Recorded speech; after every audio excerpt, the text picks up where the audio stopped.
Article 370 देश की एकता में रुकावट बना पड़ा था, दीवार बना पड़ा था। देश की एकता हमारी प्राथमिकता थी, जो कि हमारी संविधान की भावना थी, और इसलिए धारा 370 को हमने जमीन पर काट दिया, क्योंकि देश की एकता हमारी प्राथमिकता है। आदरणीय सभापति जी, इस इतने बड़े विशाल देश में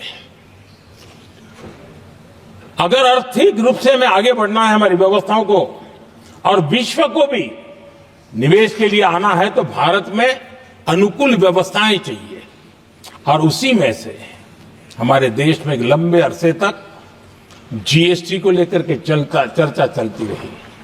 मैं समझता हूं इकोनॉमिक यूनिटी के लिए जीएसटी ने बहुत बड़ी भूमिका अदा की है।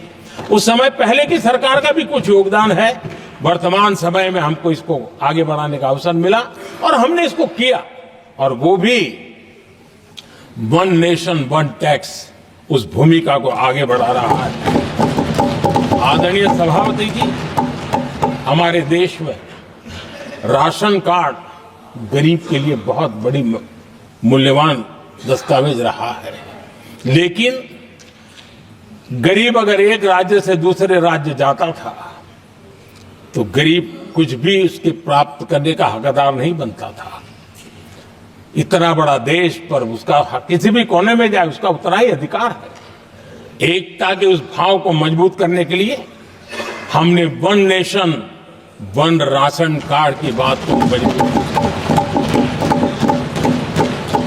आदरणीय सभापति जी, देश के गरीब को, देश के सामान्य नागरिक को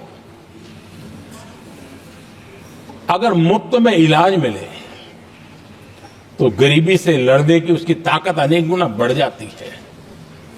लेकिन उसके लिए जहां वो काम करता है वहां पर तो मिल जाए, लेकिन किसी काम बस वो बाहर गया है और वहां पर वो जीवन और मृत्यु की लड़ाई लड़ता हो, ऐसे समय अगर उसको सुविधा नहीं मिलेगी तो व्यवस्था किस काम की। और इसलिए देश की एकता के मंत्र को जीने वाले हम लोगों ने ये तय किया कि one nation one health card, और इसलिए हमने आयुष्मान भारत योजना बनाई। आज बिहार के दूर दराज क्षेत्र का व्यक्ति भी अगर पुणे में कुछ काम कर रहा है और अचानक बीमार हो गया तो उसके लिए आयुष्मान कार्ड होना बहुत इनफ है, उसकी सेवा मिल सकती है। आदरणीय सभापति जी, हम जानते हैं देश में कई बार ऐसा हुआ कि देश के एक हिस्से में बिजली थी लेकिन बिजली सप्लाई नहीं हो रही थी और उसके कारण दूसरे इलाके में अंधेरा था। और पिछली सरकार में हमने विश्व के अंदर भारत की बदनामी हेडलाइन से हुआ करती थी अंधेरे की, वो दिन हमने देखे हैं। और तब जाकर के एकता के मंत्र को लेकर के संविधान की भावना को जीने वाले हम लोगों ने वन नेशन वन ग्रिड को परिपूर्ण कर दिया, और इसलिए आज बिजली के प्रवाह को निर्विरोध रूप से हिंदुस्तान के हर कोने में ले जाया जा सकता है। आदरणीय सभापति जी, हमारे देश में इंफ्रास्ट्रक्चर में भी भेदभाव की बू आती रही है। हमने उसे मिटा करके देश की एकता को ध्यान में रखते हुए, एक संतुलित विकास को ध्यान में रखते हुए हमने उस भेदभाव, उस भावना को खत्म करके एकता को मजबूत किया। हमने नॉर्थ ईस्ट हो या जम्मू कश्मीर हो, हिमालय की गोद के इलाके हो या रेगिस्तान के सटे हुए इलाके हो, हमने पूरी तरह इंफ्रास्ट्रक्चर को एक सामर्थ्य देने का प्रयास किया है ताकि एकता के भाव को अभाव में से कारण कोई दूरी पैदा न हो, उसमें से बदलने का हमने काम किया। आदरणीय सभापति जी, युग बदल चुका है और हम नहीं चाहते हैं कि डिजिटल के क्षेत्र में हैव्स एंड हैव्स नॉट की स्थिति बन जाए।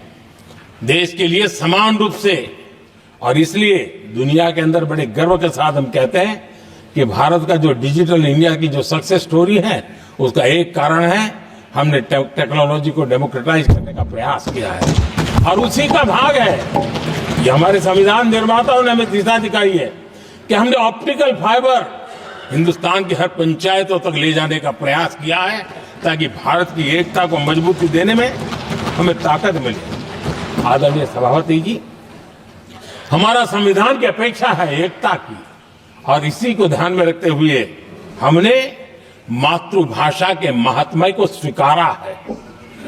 मातृभाषा को दबा करके हम देश के जनमानस को संस्कारित नहीं कर सकते और इसलिए हमने न्यू एजुकेशन पॉलिसी में भी मातृभाषा को बहुत बल दिया है और अब मेरे देश का गरीब का बच्चा भी मातृभाषा में डॉक्टर इंजीनियर बन सकता है क्योंकि हमारा संविधान सबसे पीछे है उनकी सबसे दरकार करने का हमें आदेश देता है।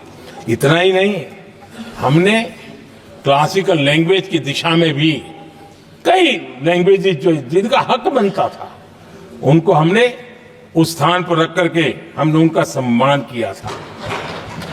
देश भर में एक भारत श्रेष्ठ भारत का अभियान देश के एकता को मजबूत और नई पीढ़ी को वो संस्कारित करने का काम हमारी तरफ से चल रहा है।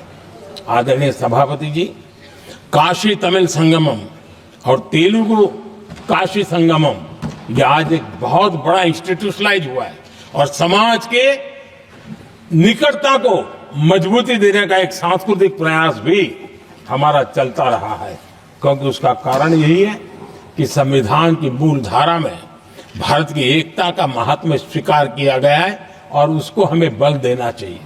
লোকসভায় সংবিধান নিয়ে আলোচনা করতে অংশ নেন প্রধানমন্ত্রী নরেন্দ্র মোদী। ভাষণে তিনি ৩৭০ অনুচ্ছেদ প্রসঙ্গ তোলেন, বলেন ৩৭০ দেশের ঐক্যের জন্য বাধা হয়ে দাঁড়াচ্ছিল, তাই বাতিল করা হয়েছে। পাশাপাশি এও বলেন ভারতের গণতন্ত্র সারা বিশ্বকে অনুপ্রাণিত করেছে। কাশ্মীরে ৩৭০ অনুচ্ছেদ রদ প্রসঙ্গে মোদী বলেন বৈচিত্র্যের মধ্যে এমন বিষাক্ত বীজ বপনের চেষ্টা করা হচ্ছে যা ঐক্যকে আঘাত করবে। ৩৭০ দেশের ঐক্যে বাধা হয়ে দাঁড়িয়েছিল, তাই আমরা বাতিল করেছি। এদিন ভাষণে মোদী বলেন এটি আমাদের সকলের জন্য, সমস্ত দেশবাসীর জন্য এবং বিশ্বের গণতন্ত্র প্রেমী নাগরিকদের জন্য একটি গর্বের উৎসব। বলেন ভারত গণতন্ত্রের জননী এবং আমাদের প্রজাতন্ত্র সমগ্র বিশ্বের জন্য অনুপ্রেরণার উৎস। এটি আমাদের গণতন্ত্র উদযাপনের একটি সুযোগ।